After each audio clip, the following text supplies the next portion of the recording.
ಬಂದೆ ಕೆಲಸ ಮಾಡಕ್ಕೆ, ನಿನ್ ಇಷ್ಟ ಬಂದಂಗಿರಕ್ಕೆ ನೀನ್ ತವ್ರ ಮನೆ ಅಲ್ಲ.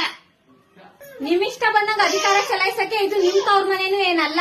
ಇಬ್ರು ಸೊಸೆದಿರೆ. ಏನಂದ್ರೆ ನೀವು ಸೀನಿಯರ್ ಸೊಸೆ, ನಾನ್ ಜೂನಿಯರ್ ಸೊಸೆ, ಅಷ್ಟೇ ವ್ಯತ್ಯಾಸ. ಸೀನಿಯರ್ ಸೊಸೆ ಏನ್ ಮಾತ್ರಕ್ಕೆ ನಿಮ್ಗೆ ನಡ್ಕೊಂಬಿಲ್ಲ. ಮದ್ವೆ ಬಸ್ನಲ್ಲಿ ಪಾಪ್ಕಾರ್ನ್ ತರ ಐತೆ. ಮಕ್ಕನ್ ಬಿಟ್ಕೊಂಡು ಹೀಗ್ ಮಾಡು, ನನಗೆ ಚಂದ ಬಜಾರಿ ಚೆನ್ನಾಗ್ ಮಾಡ್ತೀಯ ನೀನು.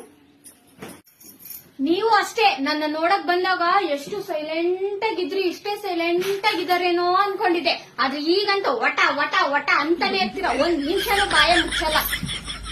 ಅಯ್ಯೋ ಅಯ್ಯೋ ಅಯ್ಯೋ ಅಯ್ಯೋ ಅಯ್ಯೋ 9 ತಿಂಗಳು ಹೊಟ್ಟೆ ಇಟ್ಕೊಂಡು ಕಷ್ಟಪಟ್ಟು ಎತ್ಕೊಂಡು ನನ್ನ ಮಗನ ಸಾಕಿಬಿಟ್ಟು ಸೂಪರ್ ನಕ್ಕಿ ಸೊಸೆ ತಂದುಬಿಟ್ನಲ್ಲಪ್ಪ. ನಾನು ನೋಡ್ಕೋಬೇಕು. ನಿಮ್ಗೆಲ್ಲ ತಪ್ಪು ನಂದು. ಬೆಳ್ಳಗೈತೆ, ನುಣ್ಣಗೈತೆ, ಸಣ್ಣವಾಗೈತೆ, ಅಂದವಾಗೈತೆ ಅಂತ ತಂದಿದ್ದೀನಲ್ಲ, ನನ್ ತಪ್ಪು. ನಾನ್ ನೋಡ್ಕೋಬೇಕು ಫಸ್ಟ್.